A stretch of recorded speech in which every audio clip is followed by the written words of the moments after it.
That's why we are so proud to operate our school-based health center, ensuring that every child and staff member has access to the care that they need, including critical immunizations.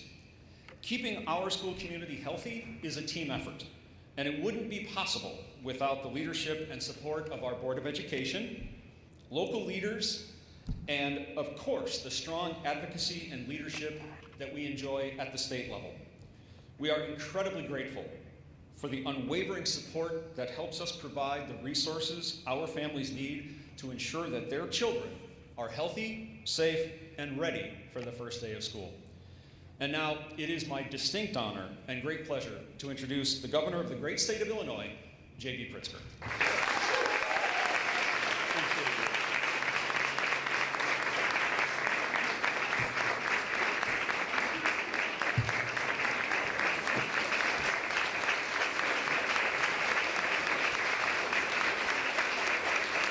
Thank you very much. Thank you. Thank you so much. How kind. Good afternoon. Oh, we can do better than that. Good afternoon. Great to see all of you. We have to do that. We're in a school after all. Thank you all very much for being part of, well, this event, which is helping us fulfill one of our most fundamental responsibilities, and that's keeping our children healthy and safe. So let me begin by thanking the hosts, of course, at Community Consolidated School District 21 and its Superintendent, Mike Connolly, the medical professionals that are with me today, Dr. Julie Holland and Sana Kim, and leaders in state government that I rely upon every day in our efforts to keep this state well and healthy. Our Director of the Illinois Department of Public Health, Samir Vora, and our State Superintendent, Tony Sanders, and of course, his entire Illinois State Board of Education. Thank you for all that you do for the health and wellness of our children.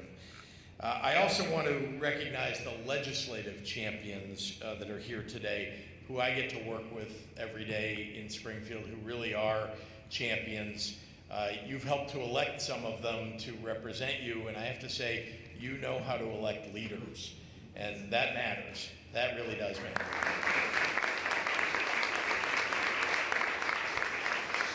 So then I'm going to give you one more chance to cheer for them at the end of listing them off anyway. State Senator Mark Walker, State Representatives Mary Beth Canty, Tracy Katz-Mule, and Dan Dittich. Thank you all very much.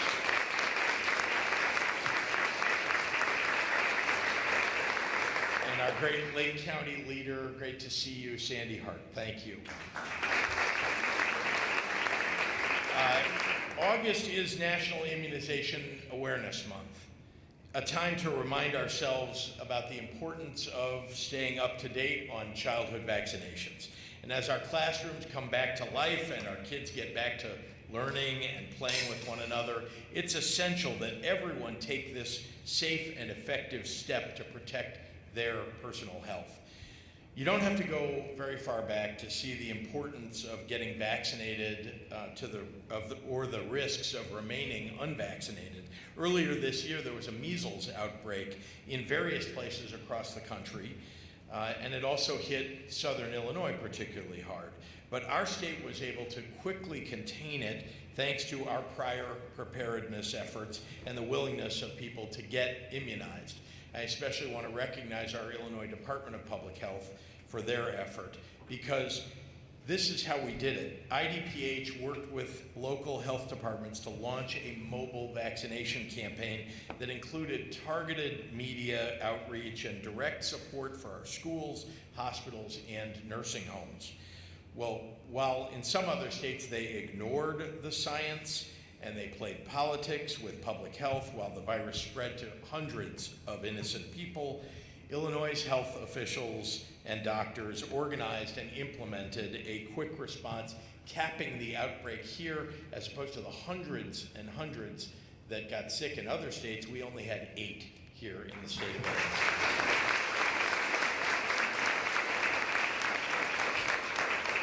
And given what's happening at the federal government's health department, it's fitting that we are hosting this event as our children head back to school.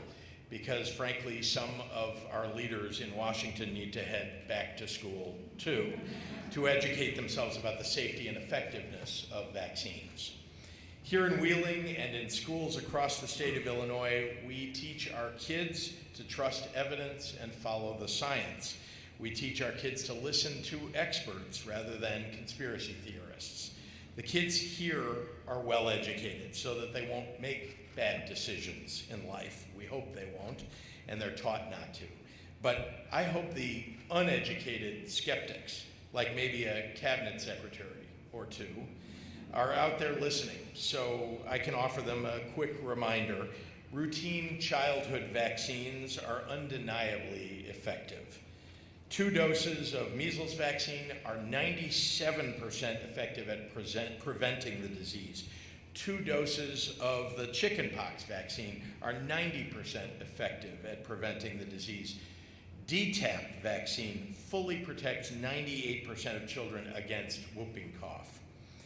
According to the CDC, for the children born from 1994 to 2023, routine childhood vaccinations have prevented approximately 508 million cases of illness, 32 million hospitalizations, and 1,129,000 deaths. These vaccines require years and years of meticulous trial and research by experts, and then years of other experts checking their work. Vaccine safety is continuously monitored through multiple CDC and FDA vaccine safety monitoring systems. Luckily, people in Illinois understand that, and IDPH saw a 50% increase in the number of individuals across all ages receiving the measles vaccine after the first cases were reported in Illinois back in April. We trust the science, and we care for one another in this state. And that is, frankly, the Illinois way. So today, I just provide a reminder to all of you, get yourself vaccinated, get your children vaccinated, get your friends vaccinated. It's safe, it's effective, it's the right thing to do. For more information, you can check out the QR codes that are here on our signs or head to the Illinois Department of Public Health website. And with that, I am very excited to hand this over to a local parent, a nurse practitioner, and someone who is keeping people healthy every single day, Sana Kim. Sana?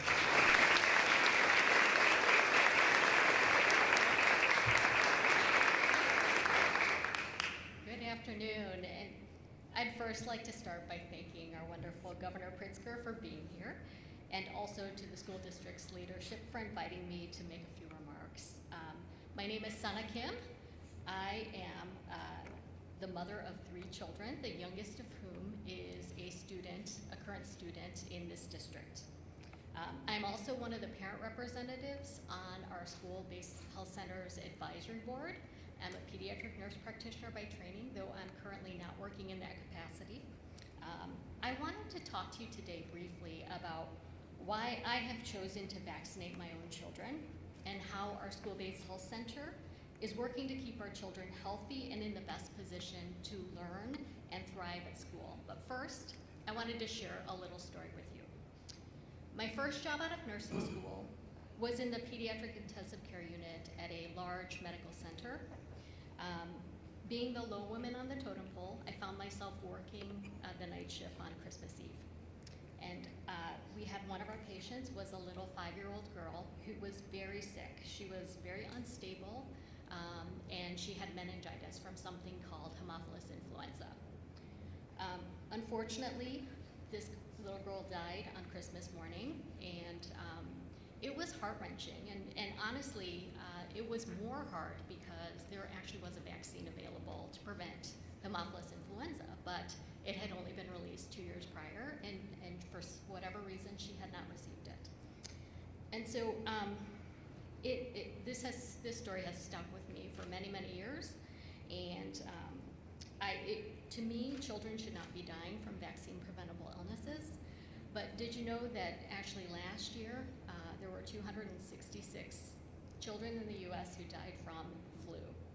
So I don't think people realize that, and I think we hear a lot of times, oh, even if you get the flu shot, you'll get the flu. It may be true, but you know what? The flu vaccine will actually prevent your child from getting seriously ill, from being hospitalized, and possibly from dying from the flu. So it is important. I believe in the importance of vaccines, and my 3 children are fully vaccinated. My 2 sons are actually adults at this point.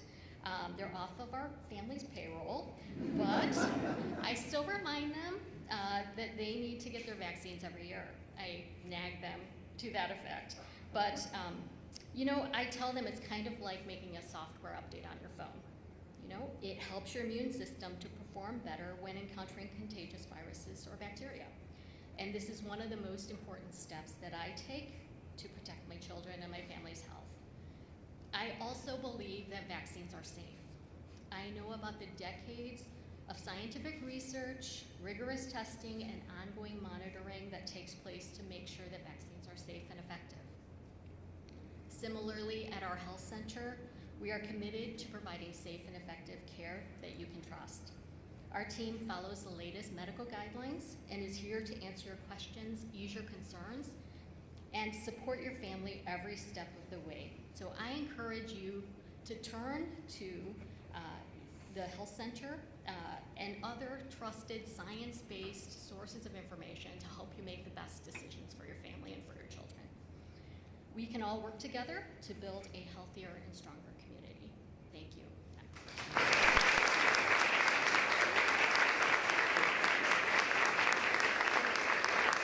I'm going to turn it over to Dr. Julie Holland.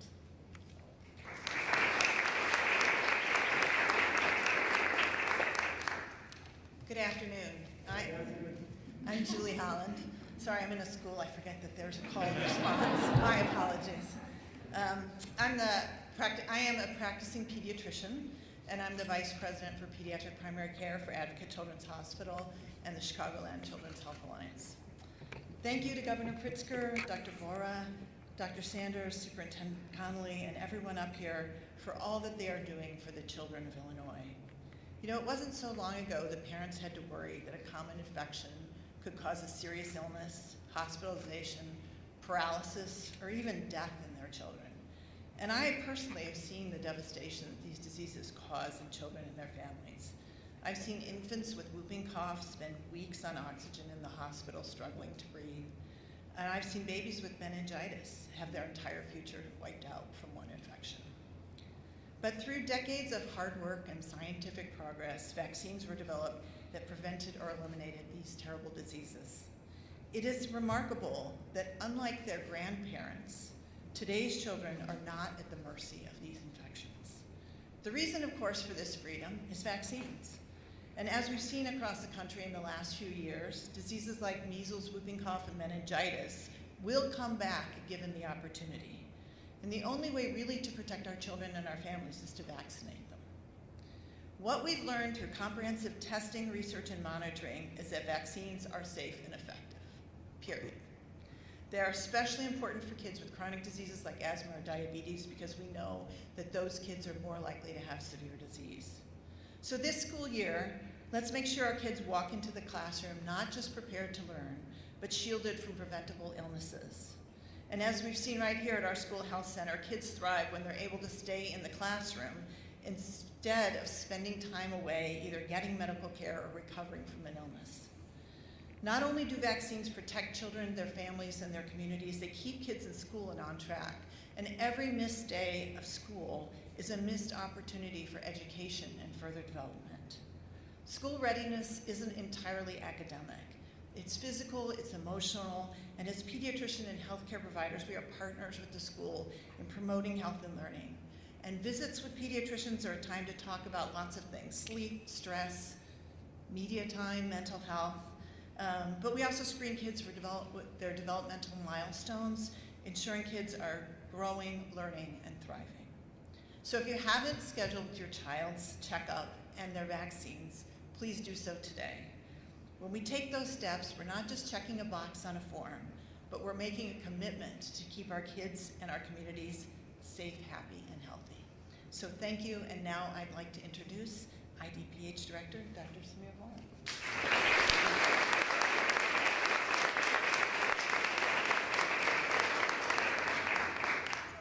Well, good afternoon. See, I waited, I got the cue. Well, thank you, Governor, Superintendent Connolly, Ms. Kim, for your inspirational words and dedication to public health. It's especially wonderful for me to see Dr. Holland here. We were just reminiscing out back, who was our eldest daughter's first pediatrician, too. So thank you to everybody for gathering here during National Immunization Awareness Month for this important discussion about immunizations, back-to-school physicals, and the critical role they play in protecting public health.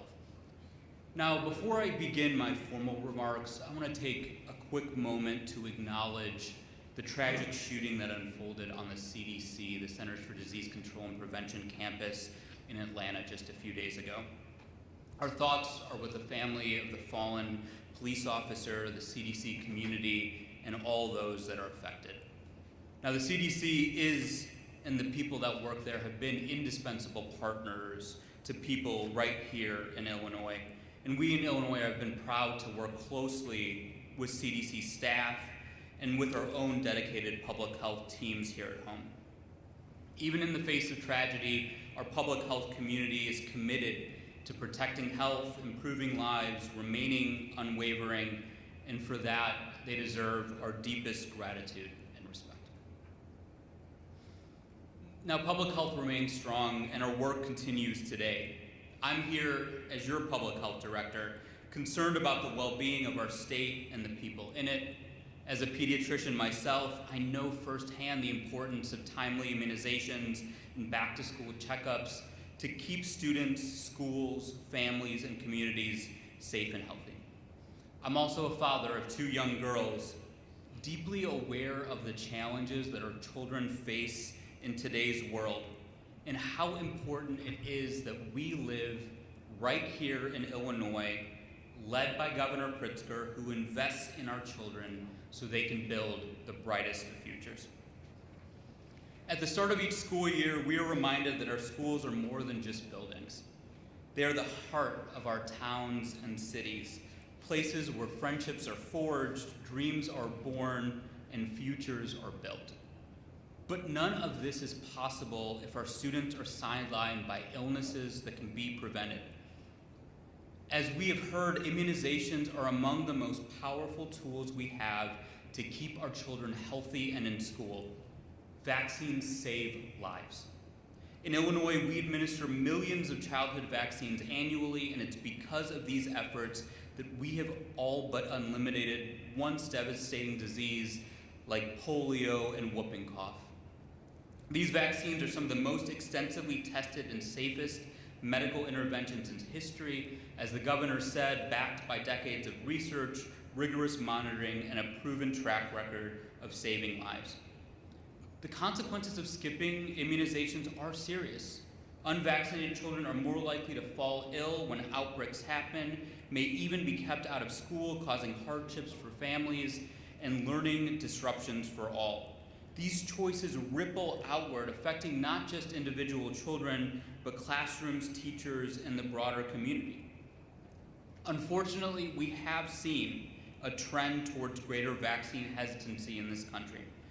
And some of the recent actions at the federal level, departing from decades of established protocols and setting immunization policies, have only added to the uncertainty and confusion. We are again fortunate in this state, led by a governor who won't let that happen, who gives us the power at the Illinois Department of Public Health to respond. We've convened our Illinois Immunization Advisory Committee, boosting its ranks with some of the greatest experts in the state, who happen to also be some of the greatest experts in the country and in the world. We're consulting with national and state specialty societies, other states, and international experts to ensure that we're providing and promoting evidence-based recommendations. We're also working day in and day out to tear down the barriers that make it harder for some children and families to get these life-saving immunizations. Programs like Vaccines for Children and the work of local health departments and pharmacies play a crucial role in ensuring every child gets the protection they need. If you're unsure where to turn, your local health department, such as our partners, I see Dr. Joshi right here from the Cook County Department of Public Health, are here today standing ready to help. But immunizations, as Dr. Holland mentioned, are just one part of today's story. I also want to stress the importance of back-to-school exams and routine childhood physicals. These checkups catch vision or hearing issues, developmental concerns, or other potential barriers to learning. In addition to our work on our child health exams, IDPH supports families and communities by offering several dashboards and online tools at dph.illinois.gov, putting up-to-date information at your fingertips. This is all keeping with IDPH's children's agenda, working with Governor Pritzker, our sister state agencies, and our partners across Illinois on a comprehensive plan to protect the physical and mental well-being of children. From birth equity programs to newborn screening, lead testing, improved emergency medical services, raising immunization rates, improving children's behavioral health, we're committed to giving the youngest Illinoisans a healthier start towards a brighter future.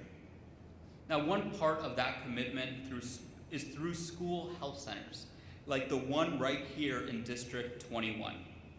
The Illinois Department of Public Health provides monitoring and technical assistance to 64 certified school health centers throughout the state. These centers, filled with dedicated health care providers, improve the well-being of our school-aged children and their communities by offering accessible preventative care, primary health services, behavioral health support, and dental care. Now, I actually first learned and first saw and practiced in a school health center with Dr. Holland too, in Evanston when I was a resident. And school health centers play a critical role in providing vaccinations right where students learn and grow. They make it easier than ever for families to protect their children and, by extension, their friends and neighbors. Now, our local healthcare providers, such as Dr. Holland, they impact and ensure children have a strong foundation before heading to the classroom. Their guidance and commitment to preventative health, including timely immunizations, play a vital role and played a vital role throughout my own and my daughter's early growth, well-being, and future. Now, in partnership with Governor Pritzker and his ongoing commitment to public health, we're able to advance programs that ensure every child begins the school year healthy and ready to learn. When we keep our children healthy, we are making a meaningful promise to every student, teacher, and family. We are promising that this school year begins with a foundation of health and the opportunity for every student to thrive and achieve their fullest potential.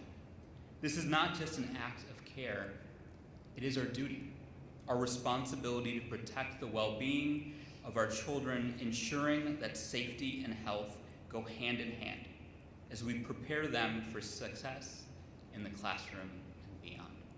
Well, thank you so much for your time. With that spirit of partnership and shared purpose, it's now my honor to introduce our state superintendent, Dr. Tony Standers. Thank you so much.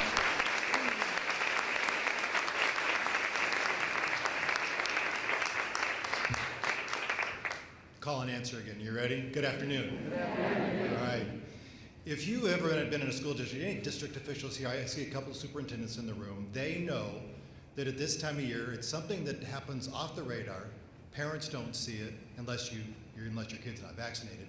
But superintendents, principals, school nurses, and anybody else that's willing, drop what they're doing and start making phone calls to families who have not yet either gotten their physical forms submitted or their vaccination forms submitted, right? It is something that every school district across the state does, and they have to break down the silos that exist in order for that to happen really well within a school district. I just want to start off by saying, under the leadership of Governor Pritzker, at the state level, we're breaking down the silos that used to exist between different agencies. I'm now in regular contact with the directors of the Department of Public Health, Department of Human Services, and others to make sure that we have a coordinated effort together to better serve students and families. So I want to thank Governor Pritzker for his leadership. We can give him another round of applause. So let's be real. What happens inside school districts and schools? A lot of touching, right? Kids, it's a high touch, high contact environment. Kids share pencils, they high five in hallways, they huddle together at recess. That's what makes schools great places for students and learning. But it's also a place where germs can spread quickly. Diseases like measles, mumps, polio, and whooping cough may seem like things of the past, but they've not disappeared. They can and still may make a comeback unless we take action. Take measles, for example. We've already seen an uptick in measles cases across the country and here in Illinois. But the good news is we know exactly how the outbreaks start and we know how to prevent them. Vaccines are the safest, simplest, and most effective tool we have to protect our children and everyone around them. We are here today to make a call to action to parents and guardians. Make sure your children receive the recommended vaccinations to protect them from serious but preventable diseases. Vaccines keep students healthy and they keep them in school. When kids are vaccinated, they're not just protecting themselves, they're protecting classmates with medical conditions, younger siblings, grandparents, and teachers. 90% of non-immune people who are exposed to certain diseases, like measles, will become infected. That is why community protection, what we sometimes talk about as herd immunity, is so important. In Illinois, under Dr. Samir Vora, we've mentioned before, students are entering pre-K, kindergarten, 6th, 9th, and 12th grades, and they're all required to have certain immunizations, including meningococcal vaccine before 12th grade. We also require important health exams like dental checkups for students entering kindergarten, 2nd, 6th, and 9th grade, and vision exams for children entering kindergarten for the first time in this year in Illinois. We know how closely student health is tied to learning. A child cannot focus on their reading if they have a toothache. They can't succeed in math if they don't see the board. They can't thrive in a classroom if they're missing school due to illness. By staying up to date on vaccines and mental and health screenings, we're setting our students up for a healthy, successful school year. So please don't wait, make those appointments. If you don't have it one set, parents, please make sure you contact your school district to make arrangements. Many of them already have mobile clinics that they can offer, or like here in Wheeling, a permanent structure. And let's give every student a great start to the 2025-26 school year. Thank you all very much.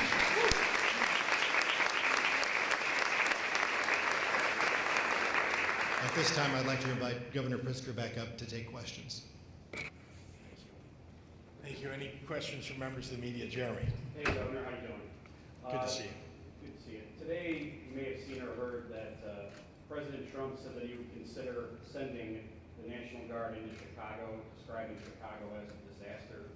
This is obviously in context of what he wants to do in Washington, D.C. He then insulted you and Mayor Johnson, Mayor Brandon Johnson. And he also talked about you being a possible presidential contender.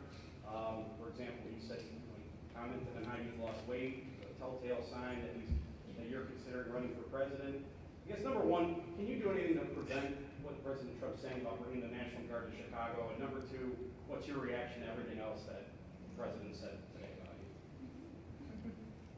Well, first of all, let's start with there is no, even you're laughing. I agree.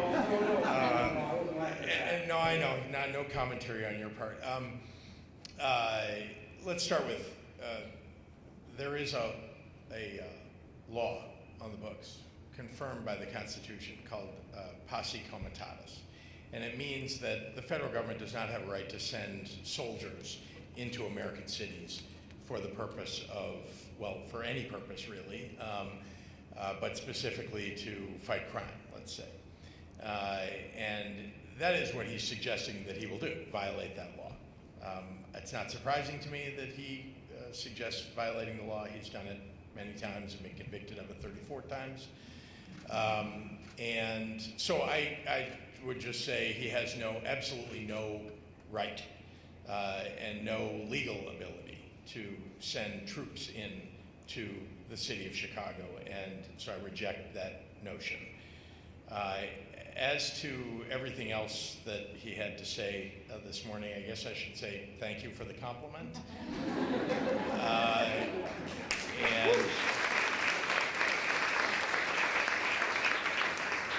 And you have to remember that I reject criticism and don't really want to respond to criticism from Donald Trump, who inherited his money and then went bankrupt 6 times and then defrauded his business partners. And by the way, he cheats at golf too. So look, I believe that I have had a successful business career, I know that, and I chose to run for governor because I believed that our state was headed in the wrong direction. And we have righted the ship. We have a lot more work to do, but we've done a whole lot to make sure that we're keeping people safe and improving people's income levels and attracting business to the state. And by the way, we've balanced the budget 7 times in a row, and we've raised the minimum wage. And we have a whole lot more work to do, no doubt about it, but I think my intentions are clear, and unlike the president, I'm not trying to make money off of my public position. So when you were asked in that Meet the Press interview yesterday that aired about whether you're ruling in or ruling out a bid for the presidency, you said, quote, "No matter what decisions I make," and I mean in particular about what I do here in the state of Illinois, it's about the people of Illinois. Indeed, any future decisions of mine will always be guided by that. Yep. So my question is, if you were to decide to pursue the White House, where exactly do the people you are asking to elect you to a 3rd term fit in? Like, where does Illinois fit in with all this? Like why shouldn't they feel that you are using their goodwill as a stepping stone for you to seek higher office? The only decision that I have made is the decision to run for re-election as governor. That's the decision that I've made about my political future. Frankly, I love the job that I have now. I'm working very hard at it. I want to continue to work hard at it. I hope that I get remembered someday for having done good things for the state of Illinois, and I want to follow the course of the things that we've already put in place and many things that we still need to do. And so I love the state of Illinois, and my comments about anything else really were that I am guided to a large degree in almost everything I do in my life about what I think is best for the people of the state of Illinois, and I'm going to continue to be guided by that. Sarah. Governor Horia, I know that you said that President Trump doesn't have the right or legal right to Yep. take over Chicago. Yep.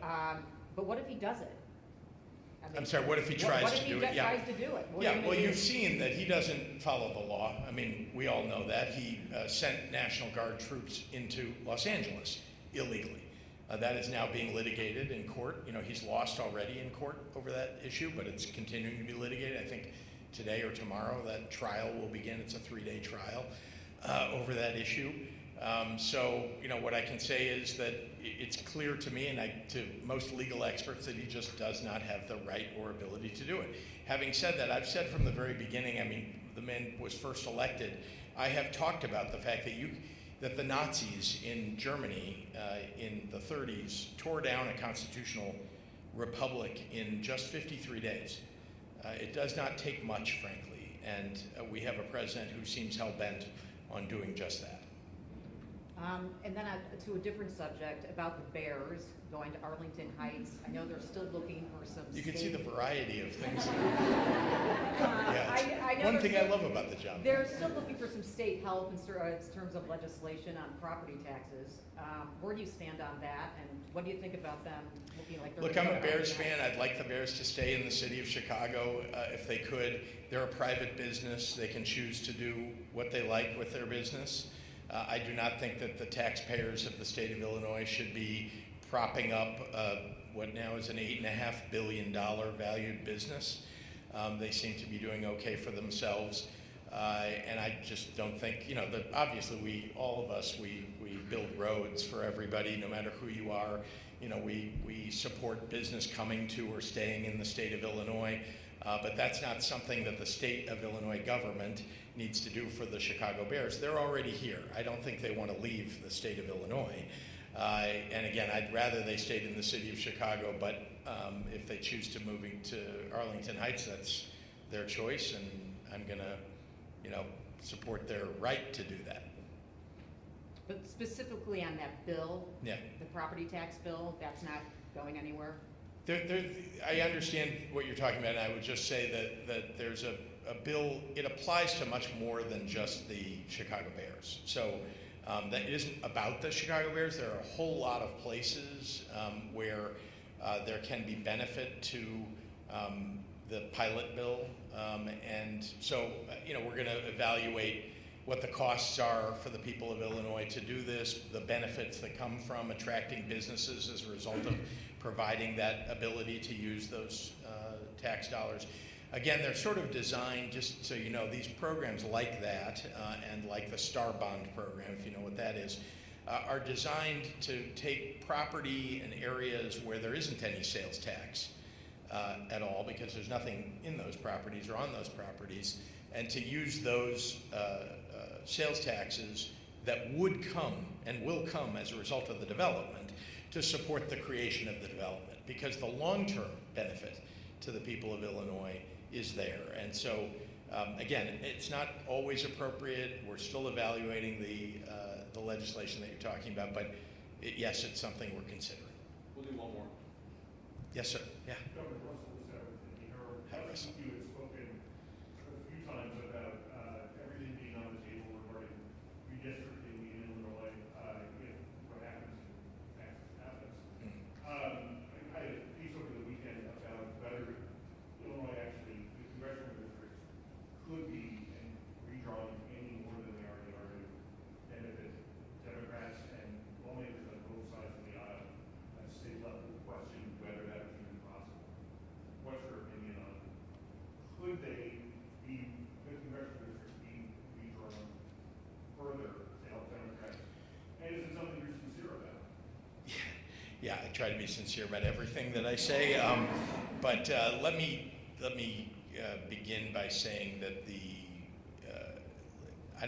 I have no desire to redistrict the state. It's not something that I had considered. We do this, once every 10 years, the decennial census tells us what the population movement has been in a state, and then we have to draw a map to decide the representation, and we do that usually in a year ending in 1, so it's 2021, we'll do it again in 2031. And that's how it's done. So it's supposed to be done in every state across the United States. Very, very rarely does it get redrawn in the middle, and it's usually something drastic that has occurred that requires that. This is not something drastic. They are trying to cheat and do it in the middle of the decade. Why?